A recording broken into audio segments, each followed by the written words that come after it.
Sorry, good evening there, microphone on, and welcome to this week's news. It's Saturday the 18th of December. It's just past 6 o'clock and you've probably noticed a slightly new look.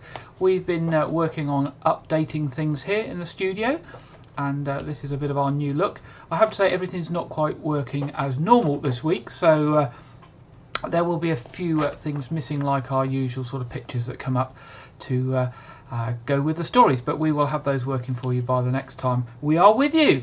And in the news this week, Public Health Dorset have told us that COVID rates in Dorset will soon be at similar levels to those seen in London, as the surging Omicron variant creates constantly changing picture, and that's from our head of Public Health Dorset. Across the country, over 90,000 new coronavirus cases were reported yesterday evening, the highest we have seen on any given day since the pandemic began. Currently, the Delta strain is the most dominant. However, this is expected to be overtaken by the rapidly transmissible Omicron variant, which was only first identified in the UK just a couple of weeks ago, really, on November the 27th. The Director of Public Health for Dorset and Bournemouth and Christchurch and Poole councils has warned that the county is not far behind London and other areas which are seeing spiking infection rates.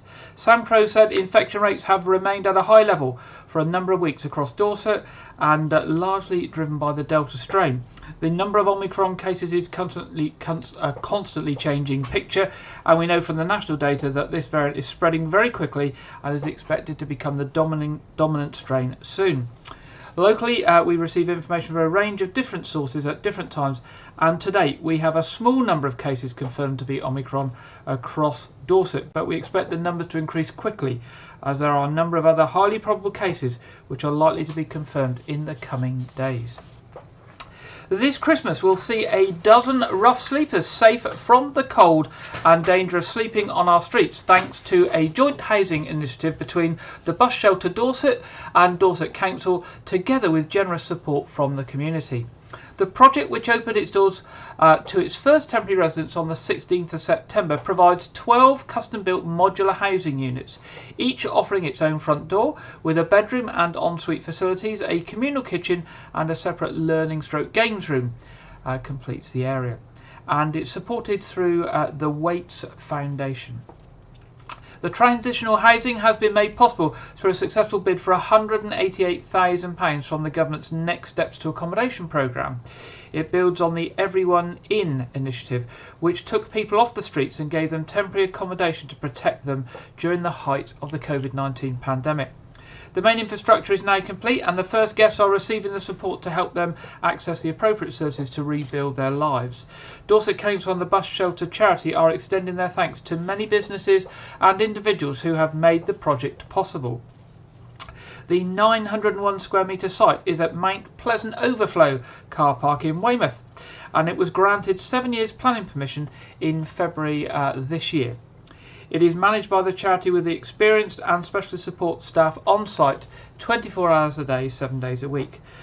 Dorset Council are leasing part of the park and ride land to the charity at a very low rate, and they designed and installed the sanitation, new roads and access routes. They oversaw the work to link in the required sanitation and utility services to the existing park and ride facilities alongside. The council also funds 2 support workers through its Rough Sleeper initiative. Now, if you'd like to get involved and be part of the journey that project is making through volunteering, or to make some donations or volunteer with some specialist skills, you can get in touch with them at thebusshelterdorset@gmail.com. That's at thebusshelterdorset@gmail.com. Now, on the other side of this, if you are concerned about somebody sleeping rough, and of course lots of us come across that in our daily lives, you can get them help by contacting StreetLink. Now you can do that by going on to the website at www.streetlink.org.uk, or you can telephone them on 0300 500 0914. Then what happens is StreetLink passes on the information to local charities that will work to get the people off the sleep and support them if they can. So it's www.streetlink.org.uk or 0300 500 0914. That's to help anybody sleeping rough that you see over Christmas or at any time, and that will get them some help hopefully and help get them off the streets and into somewhere safe.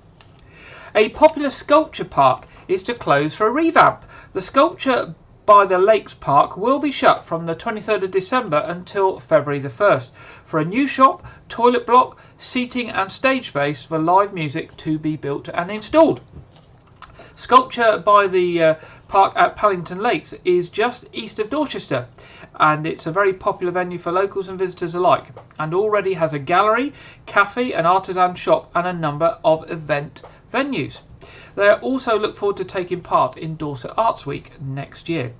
So there's something to look forward to visit in 2022.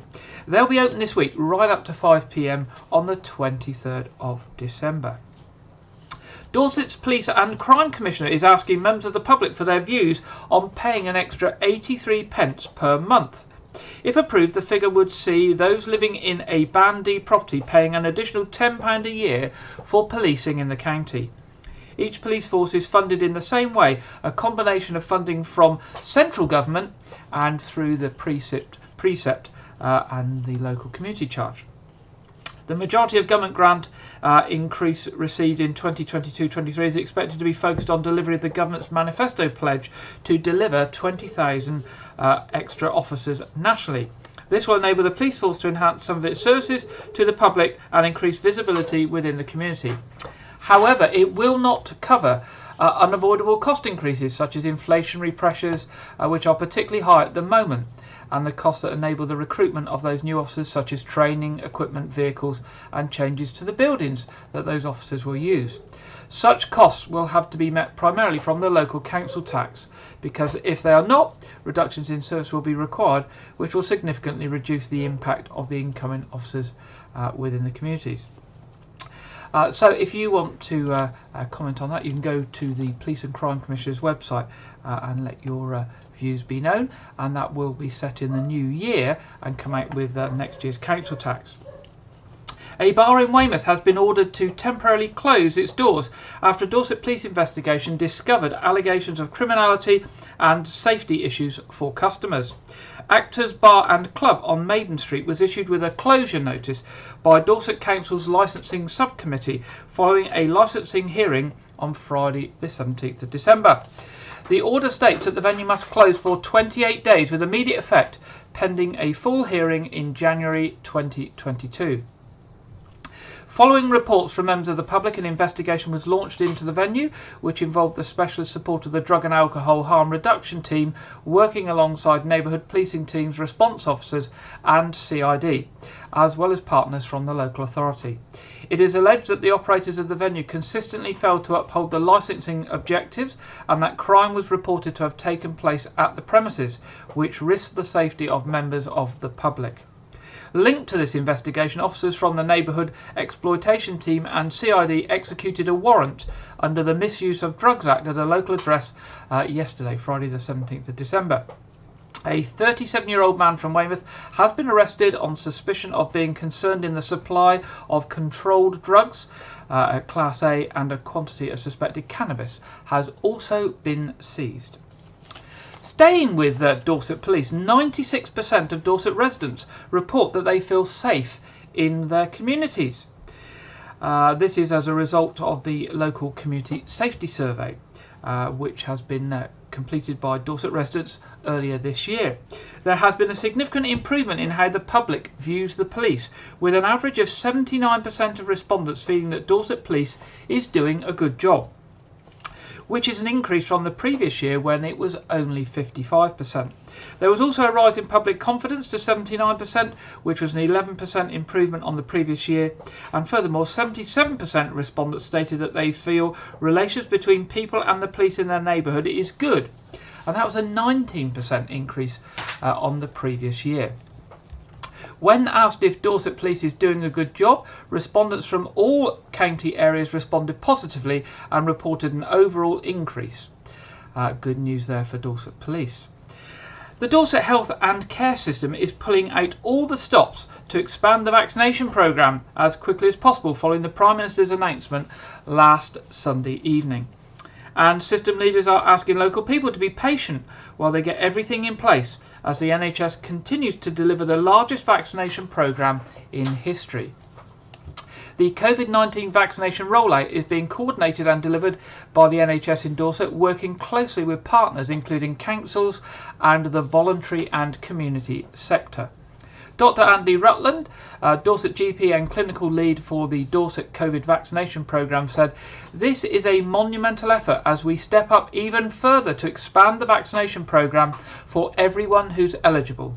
We know that some people have had issues booking their booster at a local venue and we're working hard to increase availability all the time. Please be patient and do keep checking the national booking system as slots are being added all the time. We're all in this together and we owe a huge thank you to everyone supporting the rollout, staff, volunteers and the public. It's been a tough year for all of us, so please continue to be kind, patient and understanding to our vaccine teams who are working tirelessly to make this happen." Dr. Rutland also made a renewed appeal for potential vaccinators to come forward to join our vaccine teams as the programme continues to expand at speed. So if you've got any previous clinical experience, you're a nurse or a doctor or a HCA that's recently retired, or has taken a career break and you'd like to get back involved, or you're somebody who wouldn't mind doing the training to become a vaccinator, then go along to Dorset CCG website and I'm sure you'll find all the information there to register your interest. So just to reiterate, there are several ways to get your booster jab. The best way is to get your vaccination at a time and place that suits you and to book ahead. You can either wait for your GP practice to contact you by text message, or you can book on the National Booking Service to get your booster at one of the large centres or pharmacies. There are local GP-led vaccination services offering the vaccine, and there are also now 2 vaccination centres. One opened in Dorset at Vespasian House in Dorchester, that's the old NHS building, and previously I think it was a tax office before that, so it's by the Keep Military Museum, that's Vespasian House, and Kings Park Hospital in Bournemouth. And they have slots for both adults and children at the time of going to air. Both centres are very busy and walk-in availability is possible, but it is limited, so it is best to book ahead if you can via the national booking system. You can also get vaccinated at many pharmacies across the Dorset, Bournemouth and Poole area. There are currently 30 sites offering vaccinations. Now, to find out if your local pharmacy is offering vaccinations, pop along to the Dorset CCG website at www.dorsetccg.nhs.uk and you'll see all of the places that are offering vaccinations. Dorset and Wiltshire Fire and Rescue are asking businesses to remain fire safe this Christmas. Local businesses are being reminded to keep their premises safe from fire in the final run up to Christmas. Dorset and Wiltshire Fire and Rescue Service wants all local businesses to check their fire risk assessments and make changes to their processes if necessary. Group Manager Graham Cooley said, "The festive season brings with it additional fire risks. Shops have large amounts of extra stock, there are decorations all around, and there are often seasonal employees who perhaps don't know the processes as well as other staff. Fire can be devastating and many businesses don't recover from having a fire. So we really want people to take a bit of time to check their premises are as safe as possible." He went on to say all businesses are required by law to have a fire risk assessment, but this needs to be amended to reflect any changes to internal layouts, additional lights and decorations, or anything that may impact on fire safety precautions. Among the risks that are being highlighted to local businesses are safe storage of additional stock, not blocking thoroughfares or fire exit routes or doors, safe disposal of additional packaging such as cardboard, maintaining safe escape routes and fire exits at all times, ensuring that temporary staff fully understand what they should do in the event of a fire, keeping decorations away from alarm sensors and anything that generates heat, not overloading plug sockets. This is a big one, isn't it? We all do this at Christmas. We get those little square blocks and we put loads and loads of plugs in them. They are high risk, I have to say. better to get one of those extensions with multi-sockets on. So not overloading plug sockets to accommodate lights or additional equipment, and blocking access to communal areas or flats above premises and those sorts of things. So businesses, stay safe this Christmas. We don't want to hear about any fires in our local area. Residents are also being urged to prepare for Christmas and the winter months by making plans for possible COVID-19 self-isolation. With Christmas Day falling over a weekend, there are 4 holiday days which people need to prepare for. This includes having enough medication and food to see you through the weekend. The 4 days could also extend to 10 days isolation in the event, of course, if you get infected by COVID-19. In response, Dorset Together, which is a partnership between Dorset Council and the voluntary and community sector organisations, suggests residents should have enough prescription medication and food until shops or charity services reopen after the Christmas break. The Dorset Together group, which includes Dorset Council, Public Health, Volunteer Centre Dorset, Help and Kindness and Age UK North, South and West Dorset, will continue to offer emergency help and support to struggling residents before and after Christmas, but advises planning ahead will also help reduce the demand on already stretched services. In addition, contingency plans around a resident's usual support network should be considered, as it may be affected by COVID-19. So if you rely on people to help you, think what you would do if those people were also ill and couldn't help you. It's about having a backup plan, I think. Requests for help from Dorset Together with things like access to food, prescriptions, even befriending services can be made via the council's website or by calling 01305 221 000. So that's 01305 221 000. Dorset Council residents can apply for an NHS test and trace support payment if they need to self-isolate because they are ill or they cannot walk due to caring responsibilities. And we're also reminded that there is also a range of other support payments available for help with food and fuel this winter.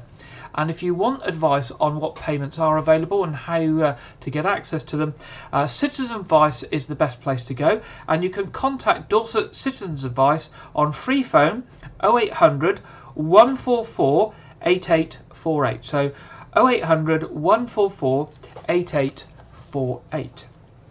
Now, a closed shop in Weymouth Town Centre has been temporarily transformed into a festive post office where children can write to Santa.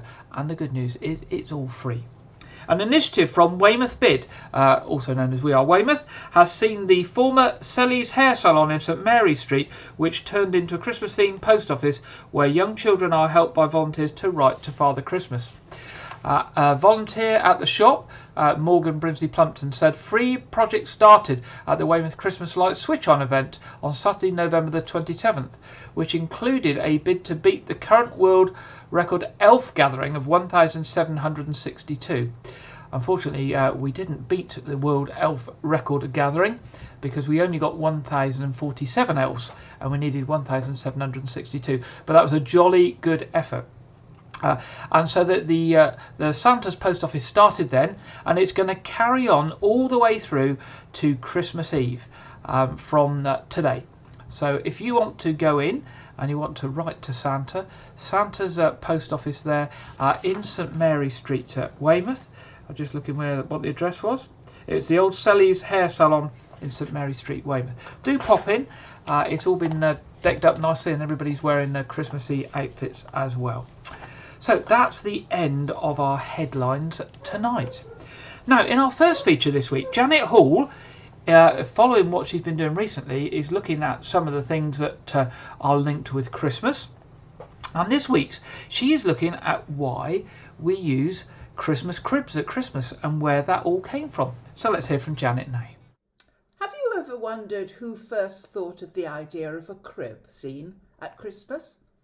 Well, tradition has it that it was St. Francis. Here is the story of it. Christmas was just 15 days away, and St. Francis was wondering how to celebrate Christmas. He remembered a visit he had made to the Holy Land, to Bethlehem, and he had an idea. Why not make a replica of the manger? There was a cave nearby in Greccio. So Francis sent word, if you want to celebrate the feast of the Lord at Greccio, hurry and diligently prepare what I tell you. For I wish to call to memory the little child who was born in Bethlehem. I want to set before our eyes the hardships of his infant needs, and how he lay in the manger, and how with an ox and an ass standing by, he lay upon the hay. People prepared torches and candles to light up the night. The manger was prepared in the cave, and the ox and the ass brought in. When Francis came to the friar's hermitage, he was delighted. The great evening had arrived. People began to come in procession, carrying their torches and their candles. The woods rang with their song. They were rediscovering the joy of childhood. Today, in Greccio, one can still see the stone, perhaps 3 feet high and 2 feet wide, on which the hay was placed. Here the carved image of the baby was laid. There were no figures of Joseph and Mary, just the 2 animals. As the villagers and friars crowded around, a priest began the Mass and Francis gave a sermon. He preached to the people standing about and spoke charming words concerning the birth of the poor king and the little town of Bethlehem. We don't know whether the child was a living baby or a carved figure. It was probably the latter, for it is recorded that at least one of the observers saw the infant come alive. From this we get the tradition of putting nativity scenes in our homes and churches during the Christmas season.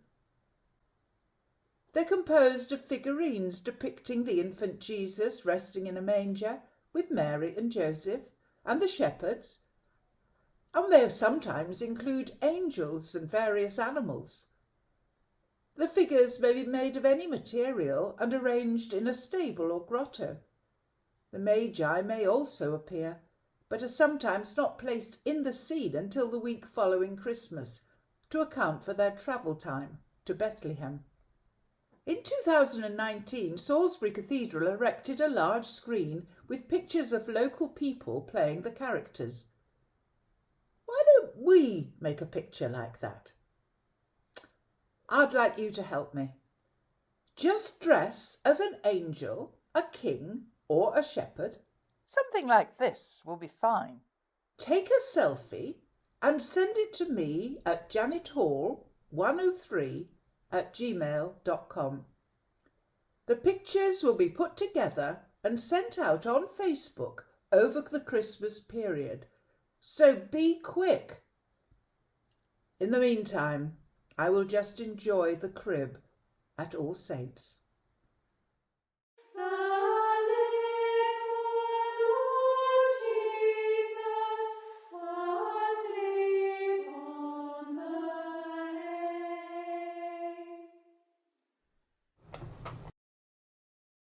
Well, thank you very much, Janet.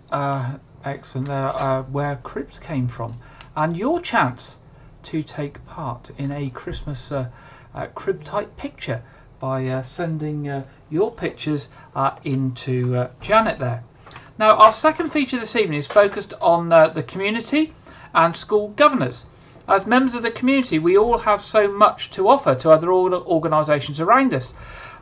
One such opportunity is to become a school governor and support our schools to offer our children the very best education. School governors play a vital, important role in a children's education as the leadership of their local school, and there are a number of vacancies across the Dorset Council area, including in Weymouth and Portland.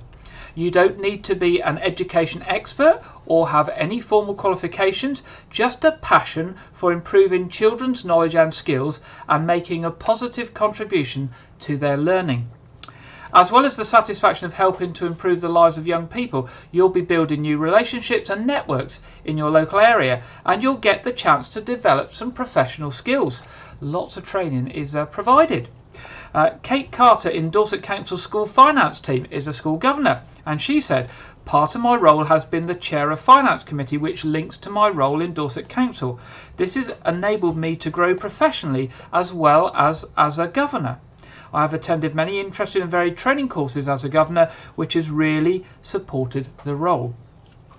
If you do this, obviously you get lots of support, and with the you might even be able to get time off of work as well if your employer supports what you're doing to do training, etc. And it can be a very rewarding role. And now I say that actually as a school governor myself, in fact a chair of school governors, and it's something I really enjoy being involved in and giving my time to. But I thought rather than hearing from me, we're going to hear from somebody called Noel Harrison, who is a school governor in Dorset as well. So let's hear from Noel.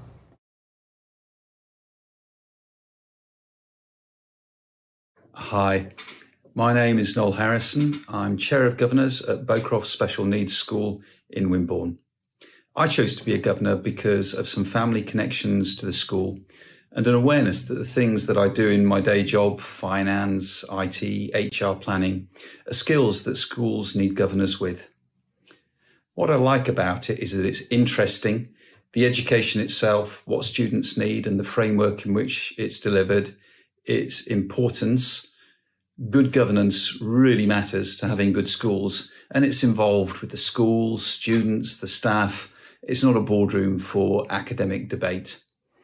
It involves a meeting about every half term, plus emails or calls or dropping in for a chat, which as the relationship grows with the school, so do the ways in which you can add value.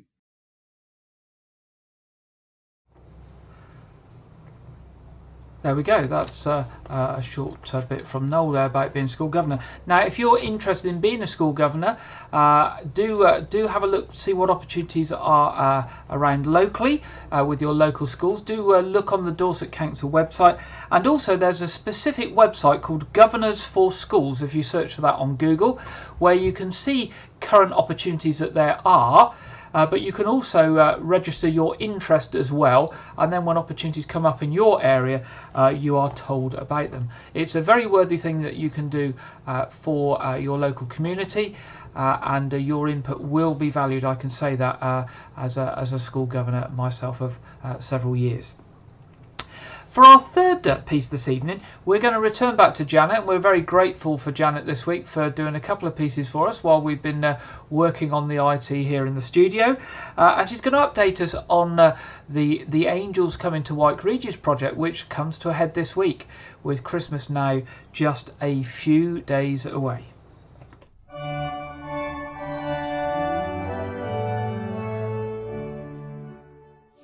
All Saints Church is getting ready for Christmas. For weeks we have been preparing angels of all sorts and all sizes, some knitted, some made out of card. Now we're getting the church ready to welcome them. Diane Pilliard is going to tell you what they've been doing. What I'm doing here is actually starting to green up all the arrangements ready for the flowers to go in. So next Thursday, which is the 23rd, we're going to meet up here. So any helpers that want to come in and help with flowers, then please do come along. We'll meet up here at 10 o'clock to put the flowers in all of the arrangements, and it will be all ready for Christmas. Some of the angels are already amongst the greenery. Angels have been made by different groups in the community, like the WI and Weymouth South Scouts. They also represent many different groups and different kinds of people.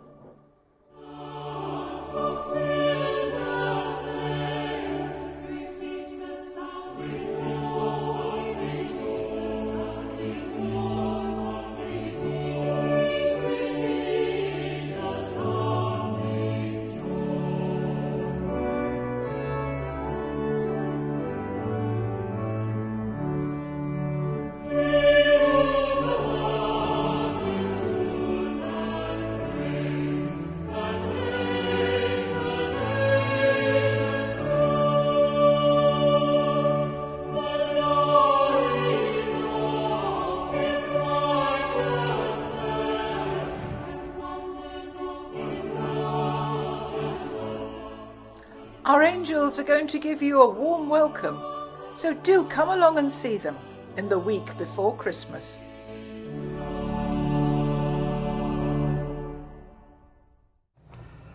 And I have to say, there are literally angels everywhere at All Saints Church. They've come from all parts of the community. Janet showed a few there from the Scouts and the WI, but there are hundreds of them.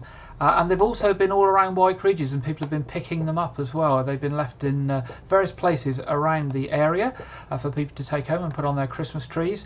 And there is an angel trail of signs on prominent places in White for people to follow as well. So, whilst things are a little bit difficult at the moment, there are lots of positive things going on, and it's been a great thing to see all these angels being made by different people and arriving. So do come along and see them in the week before Christmas. Now, it's at that time in the programme where we look at what the weather has in train for us this weekend. And this week we're over to Aidan McGivern at the Met Office. Hello again. A fine, dry and settled weekend for most of us, but it's not going to be particularly sunny for all. There will be a lot of low cloud and fog around, some dense fog lasting through Saturday in a few spots, and it will feel cold, increasingly cold, with this high pressure in charge, pulling in fairly chilly air from the near continent, and the air at the surface certainly is turning a little colder. And a lot of cloud remains on Friday night, certainly across a large part of England, Wales, into western Scotland, parts of Northern Ireland as well. That cloud lowering, and there'll be some dense fog across eastern England, drifting further west to affect parts of central England, perhaps East Wales as well. That fog dense in places by the morning. There will be some clear skies overnight, especially across northern parts of the UK, where a frost will form under any clear skies, temperatures dipping below freezing. Otherwise, under the blanket of cloud, 5 to 6 degrees as we wake up on Saturday morning, and that fog potentially an issue across many parts of eastern, central and southern England. And it'll be slow to clear. In some places, I think it will last through the day. Other places will see a lot of the low clouds stick around, but a decent chance for some sunshine, particularly for northern and western parts of Scotland. Parts of northern England will see the cloud break up as well, perhaps Northern Ireland. Where we get the sunshine coming through, of course, with light winds, it will be fairly pleasant. Under the grey skies, though, it will feel decidedly chilly, I think, and temperatures will be a little lower compared to Friday. Into Saturday night, and we repeat it all again with that extensive low cloud, mist and fog, once again affecting many areas, particularly across central and eastern parts of the UK. Decent cloud breaks across northern and western parts of the country, meanwhile, leading to a touch of frost once again in places. But where we keep the cloud, those temperatures will hold up above freezing. Sunday then is another grey and gloomy start to the day across large swathes of the country, but there will be some of these fairly tenuous cloud breaks. Quite difficult, to be honest, at this stage to predict exactly where these cloud breaks will form, but western areas are most favoured, so western Scotland, West Wales, parts of Cornwall perhaps. And the cloud may thin and break elsewhere as well. But once again on Sunday, some dense fog patches are likely to stick around throughout the morning and into the afternoon. And where that happens, it will feel on the cold side, temperatures in the low single figures under that dense fog. And where we've got the low clouds, 6 to 8 Celsius. So again, those temperatures are trending downwards through the weekend, and it will turn even colder into next week. We'll have much more on that, of course, and you can keep up to date with all the very latest on social media. Bye-bye. Thank you very much there, Aidan, for this weekend's weather forecast. Now, what does our local weather have in train for us? Well, here's our local weather forecast for this week. It looks like it's going to be dry. Top temperature is a little cooler than it has been, but there are some sunny spells midweek. But it looks like it might be wet returning next weekend for Christmas. It would be really nice if Christmas Eve was dry, especially for those going out for midnight mass or walking to visit local relatives, etc. But it looks like at the moment the long-range forecast is showing a bit of rain for next weekend. But as we know, things can change on the weather front, and we don't always get the weather that's predicted, certainly down here in South Dorset and around the Weymouth and Portland area. So let's look at the traffic and travel news and what's happening in the week ahead. This week, the roadworks locally that we know about are Wessex Water working in Sudan Road and Spring Avenue, Southern Gas Networks in Weymouth Bay Avenue, Oakbury Drive and Preston Road, Scottish and Southern in Cornwall Close, Jurassic Fibre in Knightsdale Road and BT Openreach in Ferndale Road. Now on the trains, this is the key one. Over the Christmas period there is a lot of work happening on the trains, and they normally do this over holiday periods. And South West Trains in particular are asking customers to plan ahead over the Christmas and New Year period due to the scheduled engineering works.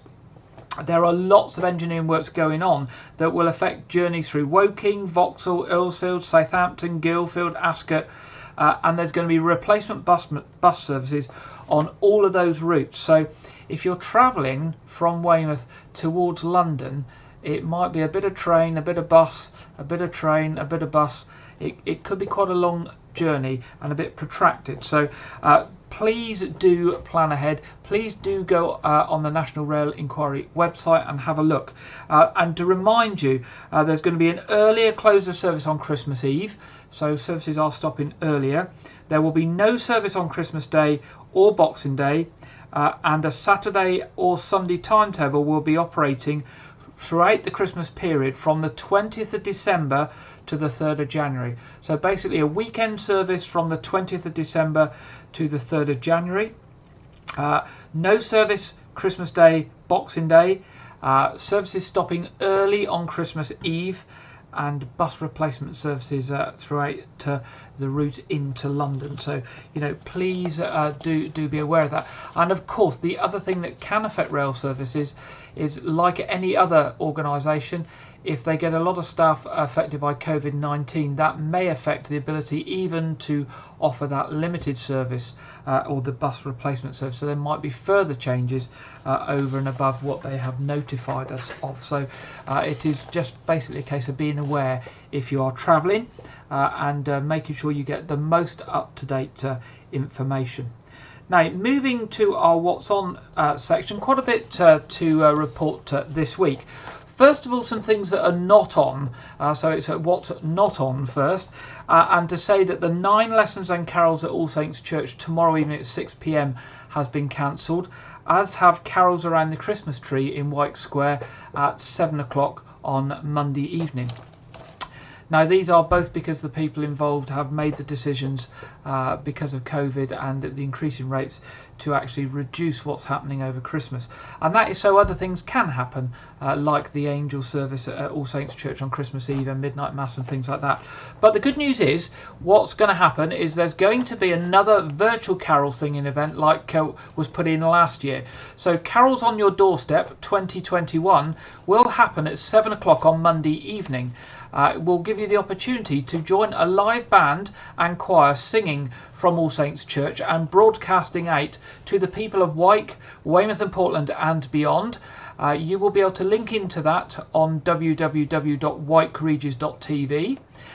If you want to download a carol service and find out all the information about it, just go along to www.wykeregis.com. So www.wykeregis.com will get you the carol service, the time things are happening, and links to where you can join in live. And the idea is that you get together with your neighbours, your family at home and your friends. You stand on your front doorstep and you sing to your heart's content. Now, I'm obviously involved with the technical side of the broadcast, and last year I was in All Saints Church doing all the technical bits. We opened the main door, and during the evening we walked outside, and it was great to actually be able to walk outside the door of All Saints Church and hear people singing across Wyke. Yes, we could hear them. Now, there was a slight delay. They were about 10 seconds behind what was going out from the church, but it was great to hear people in clusters all over Wyke joining in, and that will happen again this year. Monday night, 7 p.m, www.wykeregis.com for all the information and the links. Now, the good news is The things happening at Weymouth Pavilion are still all on. The pantomime is running through to the 2nd of January. We covered that last week. Absolute great cast at Weymouth Pantomime. They are very enthusiastic. They are very hard working, and they are doing their best to keep everybody safe. So do go along if you enjoy pantomime, running to the 2nd of January. 7th of January, there's a Nashville evening. 8th of January, the Bournemouth Symphony Orchestra in a New Year gala. And the 13th of January, Kevin Clifton, one of those dancers from Strictly, or formerly from Strictly, is got an evening at Weymouth Pavilion. Go online to weymouthpavilion.com or telephone the box office 01305 783 225 for those tickets for those things. The Know that also is open and running. They've got their Christmas Elf Hunt tomorrow, and that runs through now until the 22nd of December. And it's 11 o'clock to 3 p.m. every day. And also, the Picklebottom the Elf is there from the 20th to the 22nd of December, doing shows at 3 p.m. Pop along to the Noathfort website at www.noathfort.org.uk for the details on that.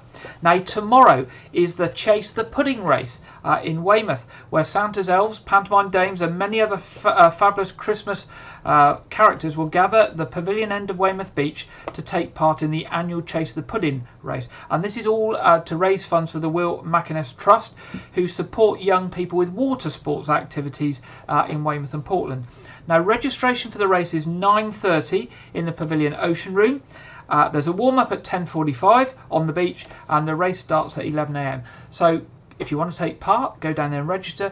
If you just want to go along and watch the fun, 11 o'clock is the start time, and it starts from the pavilion end of Weymouth Beach, and they run all the way up to Green Hill and then all the way back, and it's a 5-kilometre run. Also, some advance notice for the start of next year from Royal Manor Theatre Company on Portland. On what date is it? Let me find the date. January the 24th at 7:30 p.m. They're going to be running a fascinating documentary film, Lawrence After Arabia. It tells the story of the last year of the life of the 20th century hero T.E. Lawrence, otherwise known as Lawrence of Arabia. Go to the Royal Manor Theatre website or Facebook for more information and to obtain a ticket for that. And also to say, in February, they're going to herald the welcome return of their pantomime, Alice in Portland. And they say it's going to be their greatest and best performance ever. So Royal Manor Theatre Company, search them on Facebook or on the internet and get all the information on what they're doing with their film that they're broadcasting in January, and in February their pantomime. Now we're going to review a new film that's coming out. It's coming out next year, but you may have heard about this. The film is Warner Brother Pictures' Fantastic Beasts: The Secret of Dumbledore. It's the newest adventure in the wizarding world created by J.K. Rowling. Professor Albus Dumbledore, played by Jude Law, knows the powerful dark wizard Gellert Grindelwald, played by Mads Mikkelsen, is moving to seize control of the wizardly world. Unable to stop him alone, he entrusts magizoologist Newt Scamander. They make these words really difficult for us people who have to read them out, don't they? Paid by Eddie Redmayne, to lead an intrepid team of wizards, witches and one brave muggle baker on a dangerous mission, where they encounter old and new beasts and clash with Grindelwald's growing legion of followers. But with the stakes so high, how long can Dumbledore remain on the sidelines? Lots of other fantastic cast in this production, as well as those that I've just mentioned. Now, it's Warner Brothers that Pictures presents Heyday Films production, a David Yates film, Fantastic Beasts: The Secret of Dumbledore. It's in theatres internationally beginning on the 7th of April 2022. The film's going to be distributed worldwide in select theatres and IMAX by Warner Brother Pictures. So here it is. It is Warner Brother Pictures' Fantastic Beasts: The Secret of Dumbledore. If you listen carefully enough, the past whispers to you. We're here to see Albus Dumbledore. That would be my brother. The world as we know it is coming undone. Grindelwald's pulling it apart with hate. If we're to defeat him, You'll have to trust me.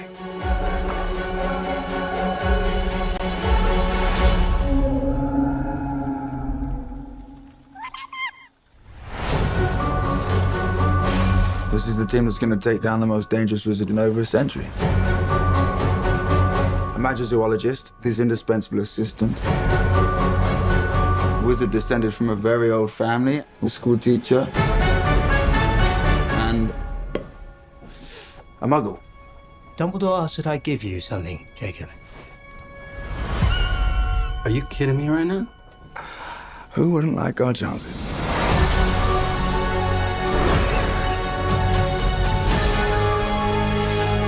Off to save the world, are we? Things are not quite what they appear.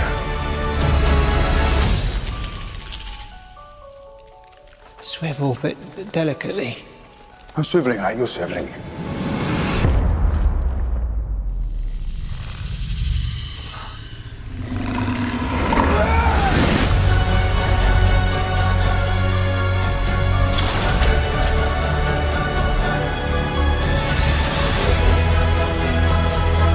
Our war with the Muggles begins today!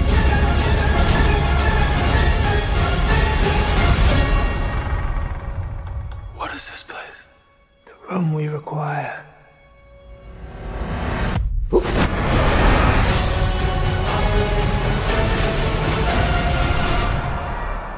Correct. 3 points to Hufflepuff.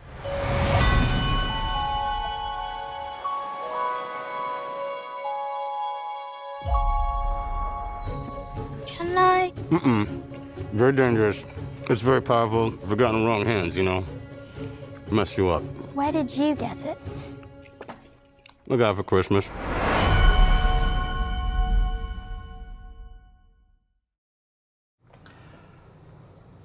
There we go, something to look forward to next April. For those that like those wizardly J.K. Rowling themed movies and books. I'm sure there'll be lots of people waiting for that. So, just a few things before we finish. A reminder that the regular services are at All Saints Church tomorrow at 0800 and 0930, which will be live streamed. St Edmund's Church is at 11 o'clock. For all the latest information on Christmas services in the parish of White-Cregis, go to www.parishofwhitecregis.org.uk www.parishofwhitecregis.org.uk, which will be kept up to date, and if there are any changes because of COVID or what have you, that's where you'll find the information. Our usual quiz is on in just over half an hour this evening, starting at 7:30. Live stream goes up at 7:15 to make sure that you can find it. And it's going to be a Christmassy quiz tonight, so do look in on that. Now, just to say, next Saturday is Christmas Day, and the following Saturday is New Year's Day, and we're not going to be doing a 6 o'clock news programme on Christmas Day and New Year's Day, because we thought you probably wouldn't want to watch it. You'll probably be wanting to watch some big movie on the TV, or you'll be having a nice meal with your family. So we're not going to be returning to do a proper news programme until 6 p.m. on January the 8th. We will be doing some little updates and putting them up on our Facebook and YouTube channels if stories arise. So do look in. They will come up on an ad hoc basis to keep you posted of developments over the next couple of weeks. But the main news programme will not be back now until the 8th of January. So before I just finish with a message from Father Christmas, I'd just like to say on behalf of everyone here at White-Cregis TV, may I wish you all a very happy Christmas and a peaceful New Year. And I'm going to leave you with a message from Father Christmas. Yeah, I mean, basically, it's just been in the garage since January. I mean, it just needs a once-over, to be honest. Any chance you could have a look at it? Lovely. All right, I'll see you Monday.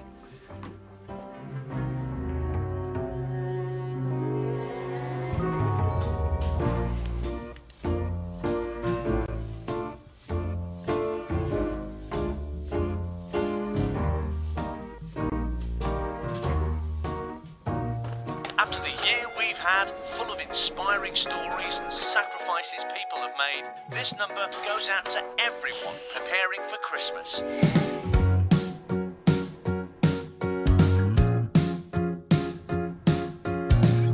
This winter, vaccinations are the best form of protection to keep ourselves and our loved ones safe.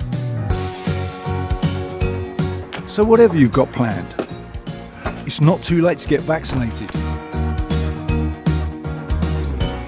Check your eligibility now and book your free flu or COVID-19 booster. Ho, ho,